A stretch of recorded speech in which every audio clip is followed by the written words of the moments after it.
I am serious. And don't call me Shirley. You're killing me, Smalls. Here's Johnny. Hasta la vista, baby. Say hello to my little friend. I'll be back.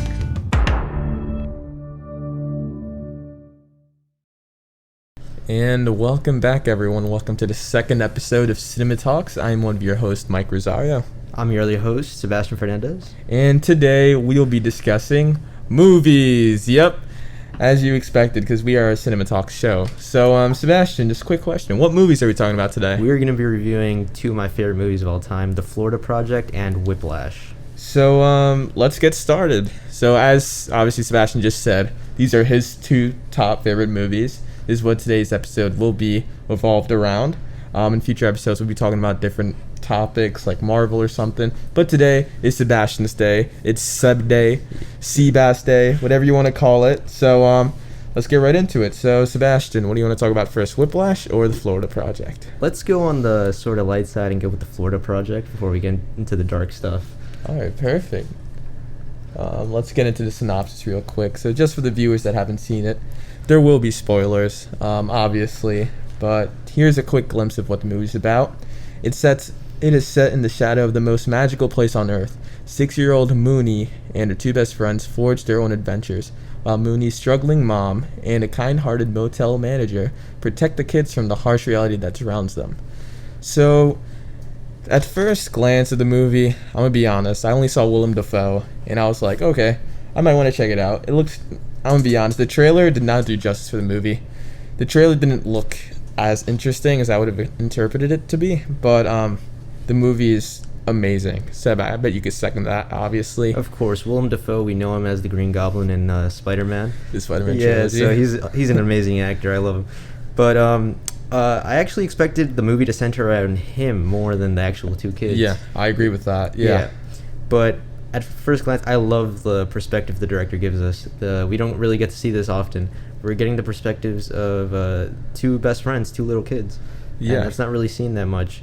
We usually get our protagonist is usually older, and usually they have a certain goal, but this time this is just a movie about kids and in their own little adventures. Yeah, and something that's so ironic about this film is that, you know, these kids, they're in Florida, obviously. They're in Orlando, right next to Disney World, one of the most magical places in the world. I've been there. It was awesome.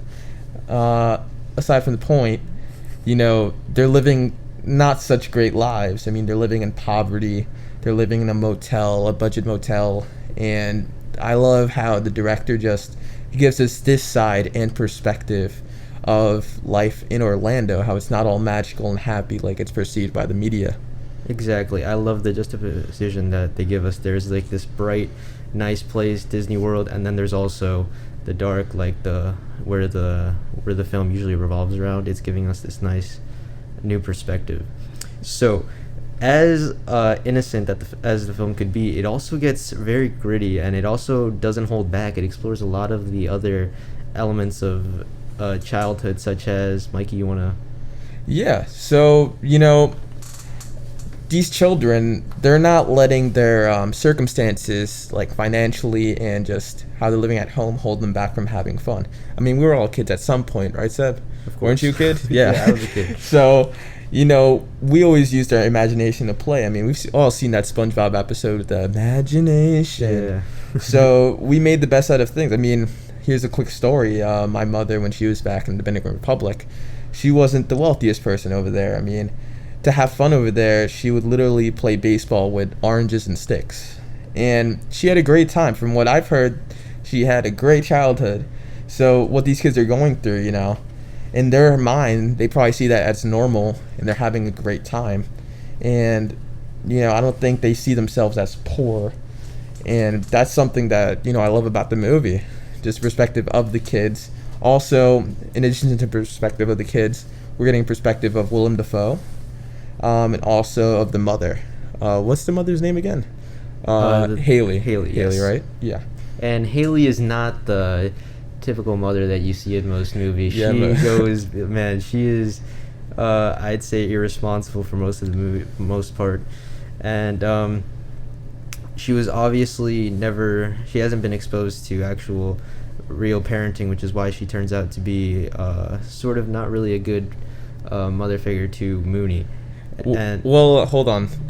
Before, obviously, I agree with that. She wasn't a good parental figure, but do you see what she did to make money for Mooney? Right? Like, you Yes. saw how deep she went into it. She obviously risked her living in the apartment or the motel, and she resorted to prostitution. Do you Yes. believe that she should have resorted to something else and looked for a job, or do you think that she made the right move with prostitution? I feel like there was definitely other options she could have taken. I just feel that prostitution seemed very I guess easy for her to do. I guess she hasn't really taken the role like of any responsibility, so I feel like the choice she made kind of fits her personality. She doesn't want to take any responsibility for herself. But let's get into her perspective, though. I agree with your perspective, actually, but I just want to get into the contrary. So, she's not the most educated person in the world, and her personality definitely also gets put into play when you're thinking of just like her trying to get a job. Like, imagine her trying to get a job at like Microsoft or something. Like, just the way she acts and stuff probably isn't the best way to get a job, but she's doing everything she can for her child, even if that means that she has to go down that specific path. I don't know. Do you think it's justified? No, actually, because Willem Dafoe's character, his name is Bobby, and he's the manager, and he's doing all these things by himself. He's like fixing some stuff around the entire motel, trying to make it look nice. He actually has a helper early on in the movie that quit. Mm-hmm. I feel if Haley could have asked him and leveled with him, I feel like he would have given her an opportunity to get a job with him, and then like she wouldn't have to lead that life of prostitution and putting her daughter in like that area. Actually, I never thought of that. That she could have been like Bobby's assistant. Yeah, but she never thought of that. Yeah, exactly. I feel like she did think of it, but her relationship with Bobby, I feel like she would feel like she's not the type of person to beg for a job or anything. Definitely. Yeah, she Definitely has not. that type personality where she's not begging for something. She's very She wants- independent in her own way. I agree. Something else, just to let you guys know, a couple themes I observed from the movie are obviously poverty. Another main issue that was present in the story was just of teen pregnancy. I mean, Seb, how many children did you see? I mean, I think there were 3 children that were a result of teen pregnancy. 3 children, yes. Yeah, it was Mooney, and then her friend. Who's the guy friend? Scooty Scooty. and What? Jancy.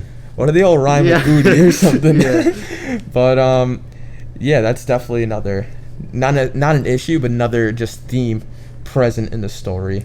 Do you remember any other one thing that really, as I finished the movie, one thing that really stuck with me was the friendship and how easily Mooney was able to make friends, and how she actually turned every situation Into the best. into the best. Exactly. Even in the beginning, when she was forced to clean her neighbor's car because after she spat on it with the rest of her friends, she was having such a good time making the best out of it. She was like in a water park with all these, spraying the water all over the windshield, having fun with her friends. Having fun, dancing, Yeah, exactly. with Scooty. I don't know. It's just something about kids. They have this kind of mentality where they just make the best out of everything. Exactly. And I remember doing the same thing too when I was younger. I was given a bad situation, I would just laugh it off or something, or just like make it fun. I don't know. It's something I love about this film, how it just gives us a certain perspective and this lens of Mooney and how she sees everything. Also, do you remember the fight between Haley and Scooty's mother? I forgot Scooty's mother's name. Yeah, that fight was, Haley went off Dude, on her. she like That was cracked insane. her skull. And she didn't even care that Scooty was in the room present, Yeah. looking at her the entire time. And honestly, I can't justify her actions because she got mad of something in the end that she did. because Yeah. like She did something, got mad at. That sounds yeah, like it reminds someone. me of someone. Yeah. But Billy Haggerty, if you're out there. Yeah. But what was I gonna say? I just love the camera work in that specific scene because it kind of makes us step into Scooty's shoes and how he's seeing the whole situation going down. I mean, if I was in Scooty's shoes and I saw my mother getting beat up, like, I don't care how young, old, tired, sleepy I am knocking someone out for my mom. Exactly. But, you know, he's an innocent kid. Obviously, he doesn't have the same mentality as me. And when I was younger, I'd probably be shocked. You know, I wouldn't know what to do. And that's something with the camera work, the cinematography. It was just fantastic in this film. Now, before we talk about the ending, there's one thing I want to touch upon. A lot of people I saw that when they left the theater, they were kind of disappointed. They felt like the film didn't have any really a plot, and they were kind of confused on the ending or like what the film really meant. And I feel like I think it was pretty clear. I mean, if you didn't really know what was going on, not what was going on, but just the message, the theme.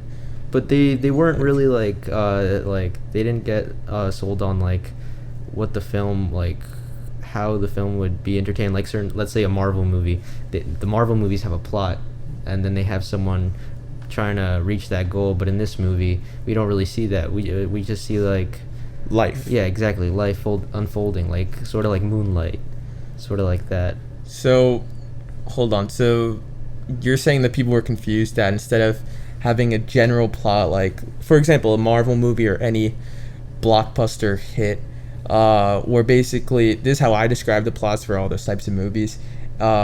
First off, the like, everything's normal, then something bad happens, and that creates problems and stuff. Exactly. And then the rest of the movie is just trying to fix those problems. Yeah. Here, you're just getting a glimpse of life here, and that's what I believe that's what the director was trying to do here, giving us a different perspective and lens of Orlando, specifically right next to Disney World. Yeah. Obviously, as we were saying before, When you think of Disney World, you don't think of those places like the Yeah. motels like that. You think of course, Disney World. Yeah. So in the end, when we do see Disney World, you want to share your thoughts on like what should the I ending meant? Yeah, I'll explain it, then I'll share my thoughts. So All right. basically, at the end, Mooney is going to be sent to another family because I forgot what the organization was. They obviously didn't believe Haley was qualified enough to be a parent for Mooney, Yes, which and in my they opinion also- she wasn't. She wasn't. They found the photographs that she took to advertise. Oh yeah, to advertise her her prostitution. her job. Yeah. So you know, Mooney's very upset about it. She, even though her mom isn't the best parent, she still loves her. But Mooney's saying bye to one of her friends. What was the friend's name? Jancy. Jancy, yeah, Jancy. And Jancy's like, no, like, we're not leaving. And then it cuts to kind of a sort of time lapse of them running to Disney World, and that's just how it ends. They're in the magical place. Seb, you want to know my thoughts about it first? I'll explain my thoughts, and then maybe they tie into yours. Maybe we thought the same thing. All right. So I feel like before that time-lapse shot, we see a shot of Mooney and her expression, and obviously she knows what's going on, and she thinks this is the last time she's ever going to see her best friend. Mhm. So in that moment, I feel like we're getting a glimpse of what Jancy is thinking. So the entire ending is what she's thinking, her imagination of what she wants to do in that moment, and that's take Mooney and herself to all the way to Disney World and just be there forever and enjoy their childhood. And that's how the film ends. So you think that's your theory, or That's how I saw it in the end. so you don't believe the ending was real? No, there is no way they ran all the way to Disney World. I mean, they were right next to it, buddy. They were like probably like 400 feet How away. would they get in? They don't That's have- what I was confused about. That's what I was confused. I was like, You wait, think they hold on. hopped the fence. Yeah, they're like 2 feet tall. Yeah.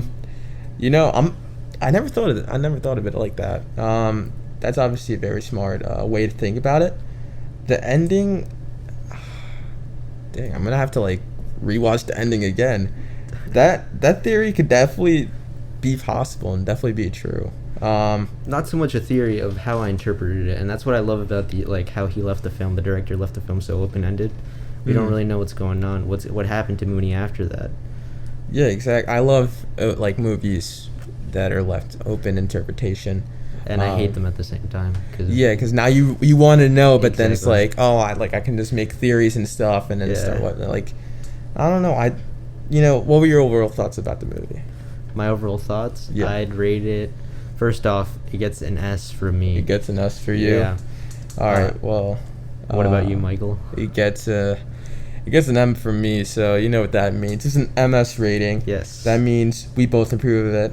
And everyone out there, if you haven't seen it, you should definitely check it out. The Florida Project from Sean Baker. Yes. I was about to say the next director for the next movie. All right, well, everyone, we'd like to take a break right now, and we'll go back to you as quickly as possible. And as they say it, stay safe.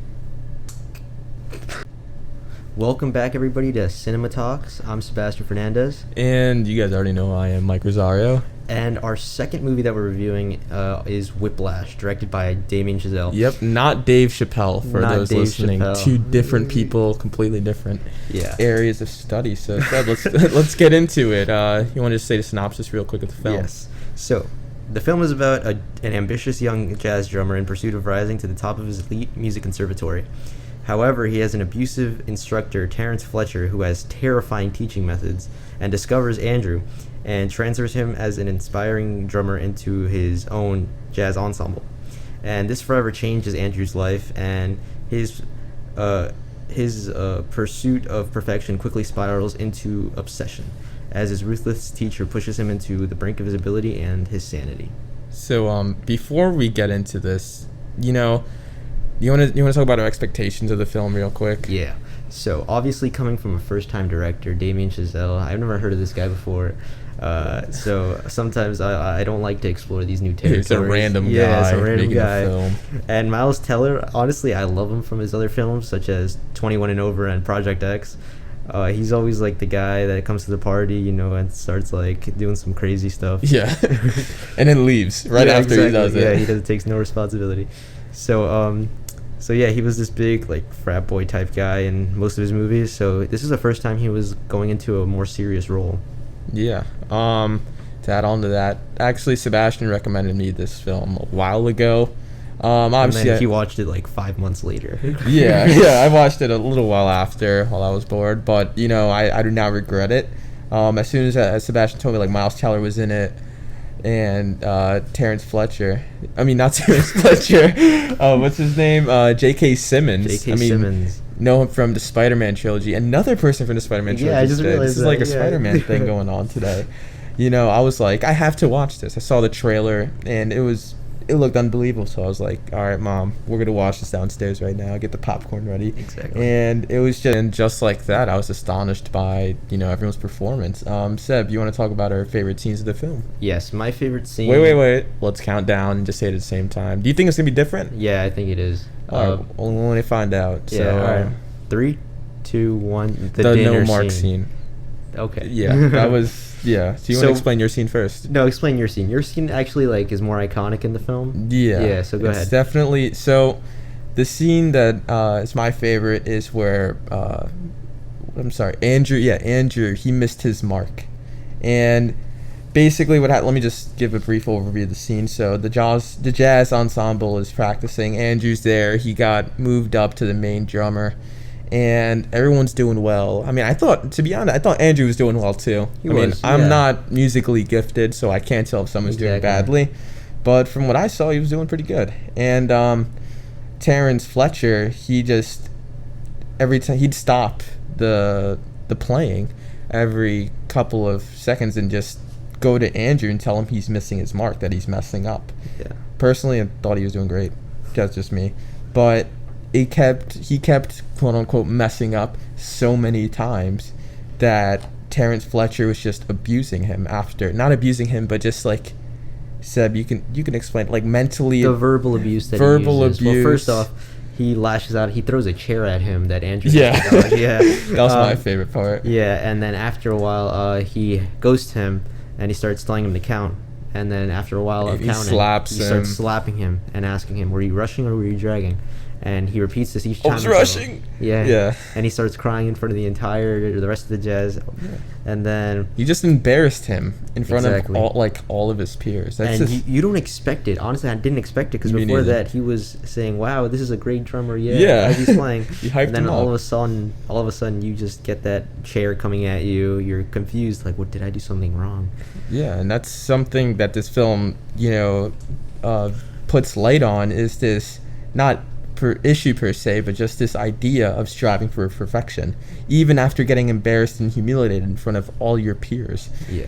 Andrew's still determined to be the best drummer he could possibly be. I mean, later scenes in the film, you could see him drumming, practicing, staying up late, broke up with his girlfriend, and there's blood coming out of his hands. Like, his hands are breaking, and he's literally still practicing drumming, going as fast as lightning, and it's just, like, insane.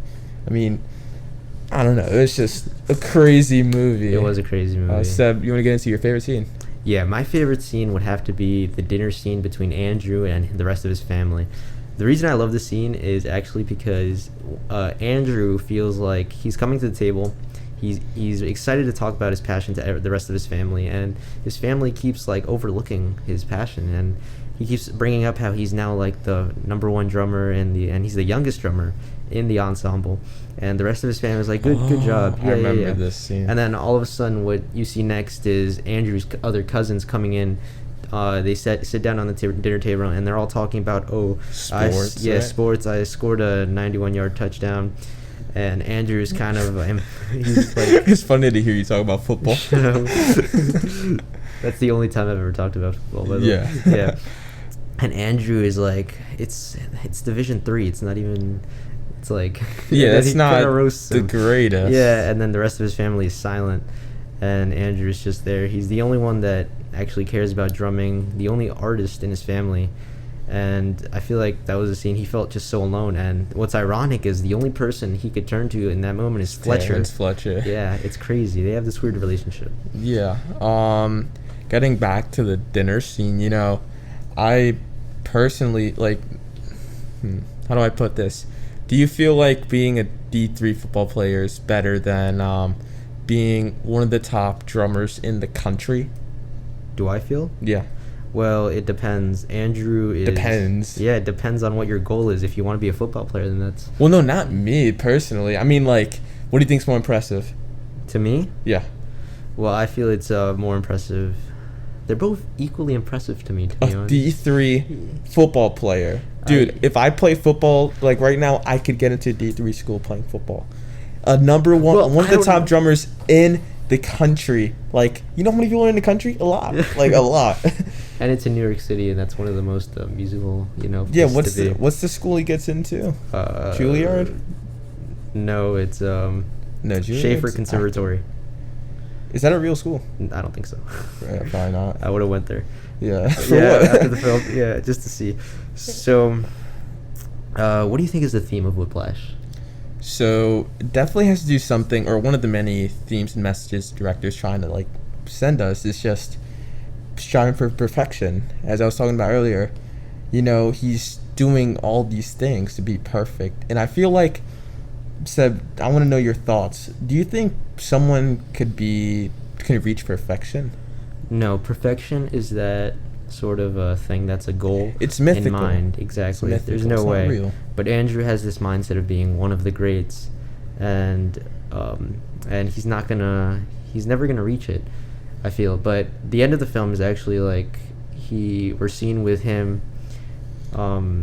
He's doing the. He's doing his performance. Performing, Oh, yeah. before we talk about that, there's this scene that I wanted to talk to you about. I want to ask you, the scene where Andrew loses the folder. Oh, gets I him love in. that scene. Yeah, who do you think took the folder? Well, first off, we should explain some background. Yeah. So this is a scene. Andrew at this point is the assistant of the main drummer, and this guy is he's really mean to him. He tells him to look after his stuff, and he gives him the folder for Andrew to just take care of before their next performance in the next competition. And Andrew loses the folder while he's going to a soda machine, and he turns around, the folder's not there. He's like, oh shoot, what am I going to do? So then the main drummer comes up to him and is like, "How could you be this stupid?" And then Fletcher calls them in and then asks him, "Where's the folder?" And then actually blames the first drummer, Yeah. not Andrew. And that's what. And then Andrew ends up playing the first drummer's 'Cause he part memorized it, because he right? memorized it. He was going so insane over being perfect. He ended up memorizing the entire Whiplash, the entire song. Yeah, for you guys that don't know, Whiplash is the song and also the Or the title. piece or whatever. I don't know what they call it. Yeah, wait, isn't there another piece as well? Caravan. Caravan, Yeah. yeah. So, who took the folder? Who do you think was it like just randomly? I have like- 2 theories. Okay. Let's Or hear it. actually 3. Well, I think the main theory that we both agree on. Go ahead.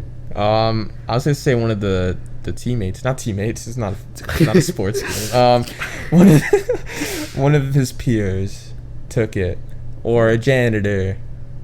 Or Terrence Fletcher. Yeah, that was my last theory. Yes, Terrence Fletcher. Do you think he took it? That is. There's no way the folder could have just like not have, like they could have just disappeared like It doesn't that. have legs. I Yeah, can walk exactly. away. There's no way a janitor took it. You could have heard their like the wheels on like, Or the mop. Yeah, the mop. Exactly. It had to be Terrence, and here's the reason why. He knows that, and he likes Andrew. I feel like deep down he actually has like. He's just showing it another. Exactly. He doesn't know how to show it. He's giving him an opportunity, and Andrew takes it. He's put to the test, and this is obviously a big turning point because now he's like the main drummer now, and he's going to be playing at the competitions, and from then on everything seems to be good until one performance when Andrew. Wait, is are late you to a talking about the competition. ending? No. Oh, he's late to the the competition. late. Yeah, Yeah. I want to get into that. Yeah. Yeah. So you want to explain it or should I? You could explain it. Go ahead. All right. So Andrew's running late. I forgot why. To be honest. I think he just woke up late.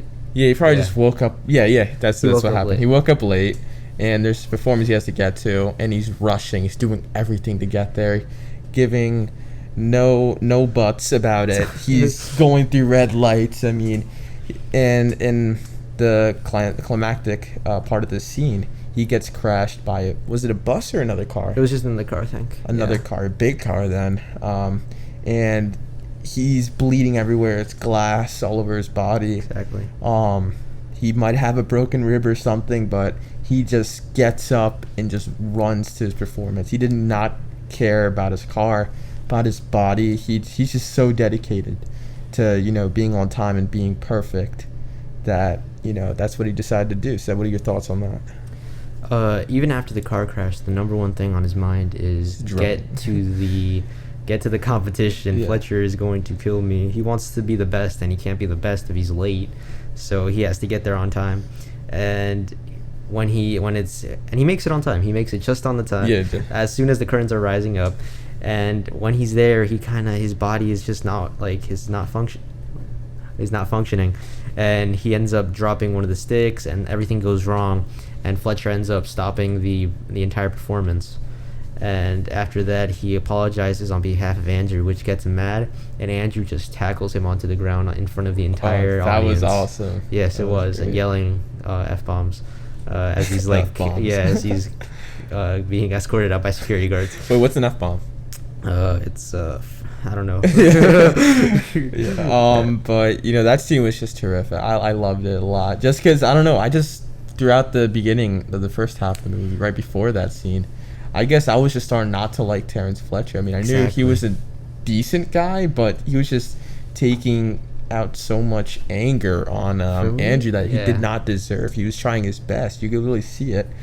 And I feel like he deserved it. Yeah, honestly. that scene I felt relieved. Finally, something bad is happening to that guy, Fletcher. Yeah. Finally. All right, so Now you want to talk about the ending? the ending. Obviously, after that scene, Andrew gets fired.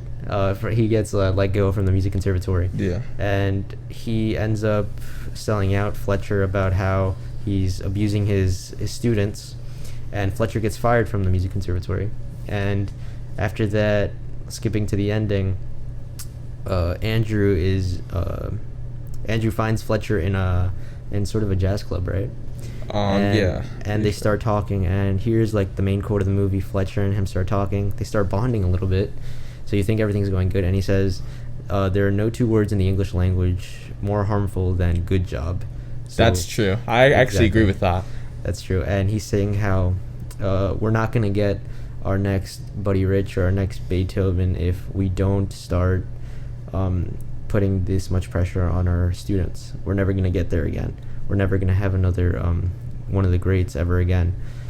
So, do you think this is the best way to get one of the greats? Do you agree with this? I don't believe that you could just make someone one of the greats. I feel like it's just you're just one of the greats. You're just born with the natural talent. You can't just if I would have trained you to be better than Michael Jordan, one of the greats, dude, that's not happening. It's not happening. You don't have the height. You don't have just the skill for it. Uh-huh. But the thing with Andrew, he's very, very talented at drumming. He possibly could have been one of the greats. Who knows? Well, we don't know, actually. The ending kind of leaves us open. It leaves another open ending. interpretation. So Fletcher decides to give Andrew one more shot. He said, "Okay, come in. I need an extra drummer for my competition the following week." So Andrew decides to give one more shot at drumming. So when he gets there, he ends up finding out that Fletcher told him to get the wrong music paper to perform, and he's up there on the stage and he doesn't know his part in front of the entire audience. And Fletcher is saying that okay, now we're gonna start the piece, and Andrew's embarrassed. He doesn't know his part. Yeah. He starts doing some random stuff. If I were him, I would have been completely embarrassed. I would have left. But after that piece, instead of you could see Andrew wants to tackle Fletcher again. Yeah, he wants to prove him wrong. He goes to his dad. His dad is in the audience. He hops off the stage, and after one hug from his dad, I feel like that hug, for some reason, meant so much to him. He felt like his dad had so much pity for him, and he hated it. And he decides to go back up on that stage and perform one of the greatest performances of all time. He finally felt appreciated by someone aside from Terrence Fletcher at times. It was that motivation. He started giving the best drum solo of all time, and Fletcher, at the end, you see him giving him a big smiling and a huge nod. Finally, and that shows how he finally got Terrence Fletcher's acceptance. Yeah, and his approval. I love this movie for a lot of reasons. This is definitely one of the main ones. Just that, obviously, as I said, I'm going to keep saying it, that strive for perfection, and how, Andrew's so determined to be the best. I mean, literally, even with all the hate and just no one being there for him, no one appreciating his talent and worth, he's still giving all he could. And that's something that the director does well, like Damien Chazelle, not Dave Chappelle. Damien Chazelle, he does so well in just giving us that perspective. Yeah, so there was actually one thing at the end that I wanted to touch upon. So Damien Chazelle said that in his mind, the film was left open-ended, and he thought that in the end, after the movie ended, Andrew would his obsession would lead him to his own death, that he would die at age 30 from his obsession. He would be found up on the streets, and he would be drunk and found on the streets dead, and that's how he always interpreted his movie to happen. Really? Yeah. Wait, why? Because it's a dark ending. For me, it's a dark ending, because I know Andrew may seem happy in the end. He's smiling, but he's in that dark place now where he can't give up that spot. That's going to be the number one thing he thinks about from now on, drumming. Oh, yeah, he won't think about buying a house or food or anything. Nothing else. It's over. Do you want to bring up the what was on the original screenplay? Oh, yeah. Okay, so there's a scene where Andrew's father is looking at him through the audience, and during the final performance. And Andrew is going all out. He's literally going crazy. Yeah, exactly. Going X Games mode. And his father's expression says it all. It goes from he's shocked to concerned. And in the original screenplay written by Damien Chazelle, it said, here's an expert. The father watches as his son turns from a drummer into a machine, showing how Andrew's humanity just left him in that moment. That's something, honestly, that's very, very dark. Yeah, that is dark. Why didn't it stay? It didn't stay? What do you mean? No, that was in the screenplay. That was like... that makes sense. You think the dad was going to say that? Yeah, no, yeah. My son's I always thought of that in my head. I was like, why didn't he say that? No. I'm an idiot. I feel like the silence towards the end of the film kind of was good. It was a good choice. Yeah. Exactly. I agree with that. So... Also, just... I have a fun fact about this film. Go ahead. Not a fun fact. It's actually just a fact. This film was inspired by a short film that was it Damien Chazelle that created? Yeah. Yeah, Damien Chazelle. He created a short film, and they didn't have much funding, so he submitted this to like a film festival. It was like, I don't know how long it was, probably like 30 minutes to an hour. Or 45 minutes. It was 15 minutes. I saw it. 15 minutes? 15 minutes. Because it was only the rushing or dragging scene. Oh, it was just that scene. Yeah. Yeah. Well, so yeah, he created that, and then he got funding for it because it won the film festival or whatever. It got funding, and then that's how they made this movie. Good for him. Wasn't this submitted to like a big film? Was it Toronto? Yeah, or Sundance, I think. Oh, Sundance. Yeah, Sundance. So yeah, so that's proof that you could just, if you don't have funding, just go ahead, go make it, and then make a little version of it, a baby version of it. So, and it was nominated for Best Picture. Yeah. Yeah. So that was great. It was a lot of. That was incredible. Yeah, it was good. Seb, do you want to add any other last minute thoughts or? Like I said, this was my favorite movie of all time. I like it a lot. I love it, actually. Yeah, you guys should check his home screen. It's literally Whiplash. It's literally Whiplash. So yeah, guys. So if you guys haven't seen this movie, you should definitely check it out. And I think this is a wrap for episode 2 of Cinema Talks. Again. Wait. It gets an S from me. Oh, well, I mean, obviously it gets an S from you. Of course, it gets an M from me. I love this movie. So it gets an MS approval. Definitely watch this. Check this out. I saw it on Amazon Prime Video. Yeah. You have that subscription. Good or for any you. Or Damien Chazelle. I mean, he made La La Land. That was a good movie. Yeah, any of his films are great. Yeah. But definitely check this film out. And obviously, the film we talked about before, The Florida Project. It's on Netflix. Yeah. So if you have that, you're good. And thank you for watching, everyone. Yeah. Again, I'm one of your co-hosts, Mike Rosario. I'm Sebastian Fernandez. And we'll we'll see you. Run, Forrest, run! I am serious. And don't call me Shirley. You're killing me, Smalls. Here's Johnny. Hasta la vista, baby.